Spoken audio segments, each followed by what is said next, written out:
Loss of a loved one, loss of a relationship, or the loss of the idea of something can have an intense effect on us. Brokenheartedness can make us feel that our emotions are unbearable and that we are helpless, maybe even hopeless. I am the goddess angel of Kismet, in other words, the angel of destiny. I have with me Robin Rowland to talk about how to deal with loss and grief in healthy ways. Hi, Robin. Well, hello. Thank you for speaking with us today. My angels and I are always looking for ways to improve or to help others.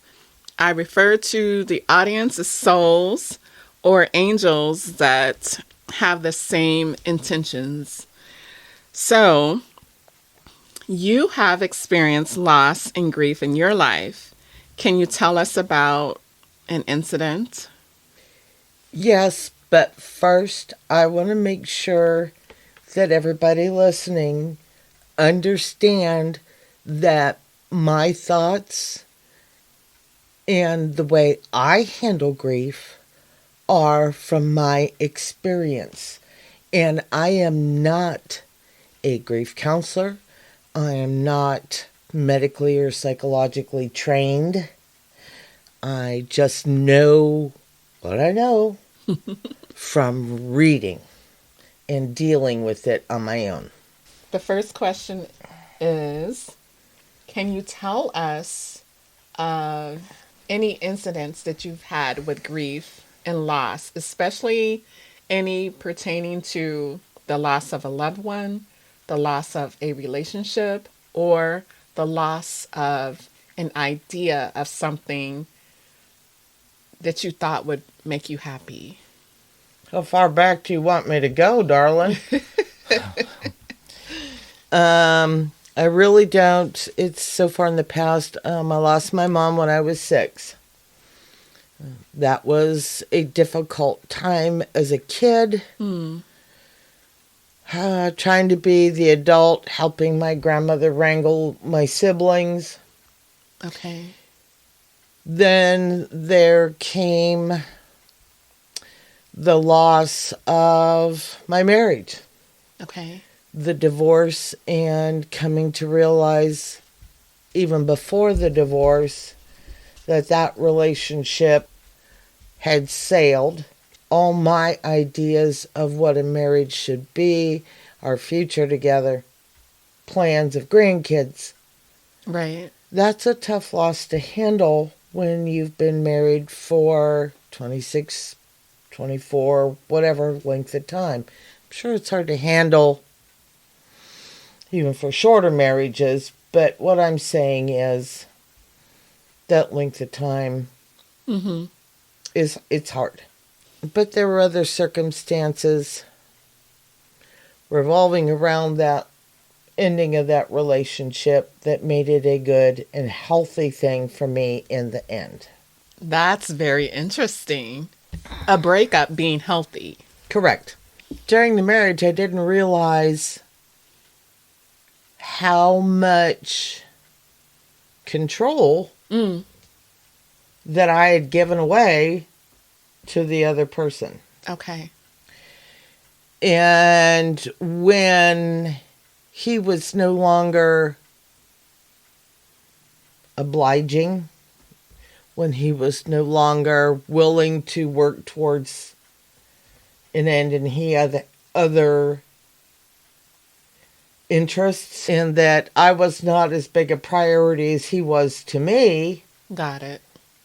When it was done and over with, before, I was very doubtful of myself, my qualities, my qualifications, who I was as a person. I had lost all that. Because giving to him right. what he thought I should be and what I thought I thought would make him happy, and the whole everything. that's something to think about when we do go into relationships. The losing of ourselves. If we are going to, we're going in a certain direction with somebody, and even if it gets to a point where you have to separate and go your own paths, the outcome and how you feel and how you see things would probably differ if you had been able to keep more of yourself or to focus more on, I yourself. understand what you're trying to say. Okay. What I'm going to tell you is I'm a lot older than you. Okay. Okay. Different way of being raised, a different way of what's right and wrong, and what is my role was in a marriage. And I get it. nowadays, God bless them, girls are more what they call empowered, and they won't put up with garbage from their significant You think that other. they wouldn't? Well, I'm hoping that the majority of them are moving towards that way, but we still have a long way to go as women in society. That's true.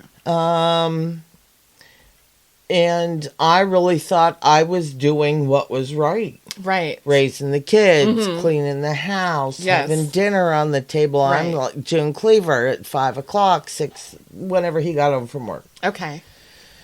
Um, So that was being a good, that Wife. was the expectation back Right. then. being a good Being wife, a good wife. being a good mom, raising your kids, not to be whatever. And to get good grades and have a clean house and laundry done and, Right. But after the divorce, that didn't change a lot. I did get a lot of who I was back. I wasn't afraid anymore. I wasn't cowering anymore. I wasn't doubtful of my thoughts and thought process and my skills and my what I knew and what I didn't know. Okay. That was so refreshing to get me back.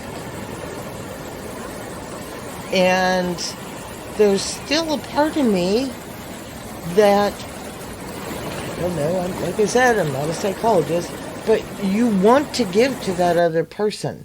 That's showing, I love you because look what I'm doing for you. Mm-hmm. Mm-hmm. And on the other hand, though, there's still that part of you that, where's my 50-50 in this? Where does he give to me and not keep taking? Yeah. It's hard to find that 50-50 person. It is. I think it's a part of Growing. and grief and loss. Right. I lost 26 years. I lost the love of my life. I lost everything. Who I thought I was, who I thought I should be, my future with my grandkids and my husband by my side. And I lost... Those were expectations Oh, yeah. and Yeah. an idea. And I also lost to expect anything from anybody. Yeah. I've also lost, it's not a loss, but it's grieving sometimes to have to realize that, or depressing is a better word, you've got all of this on your shoulders. You don't have a partner in life to do any of this with. Mm. And we're not put on this planet to be alone. It was very hard. But a couple years later, Mm-hmm. I found this job finally that I'm in now. Okay. It gave me the confidence to be where I'm at now and know that I have skills up to point X to handle just about anything thrown my way. And that's something I want to talk about. Okay. When you are experiencing or have experienced Grief. the grief or the loss of something, and things didn't go like you thought, right, as expected, and you feel a little hopeless at some point, what kinds of things can a person do to maybe have a different mindset or pull themselves up out of it? And you just mentioned how you had enough of something within you to make you go do something different. Right. And what you did different was you went to work. You found something that helped you gear you into a better direction. Well, kind of skipping ahead here, but I went to college. I was 50-some years old. Too. I went to college. Okay. I could not find a job. I said, well, this is a bunch of hockey pucks, whatever. Anyhow. Right. Yeah. So I walked into Kent State. I said, what do I got to do to sign up for classes?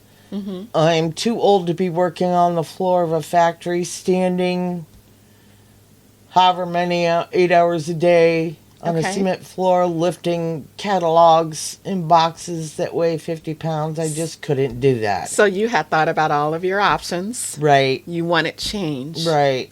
Okay. Went to school. Loved it. Kids were great. That boosted my confidence. That boosted my morale. Okay.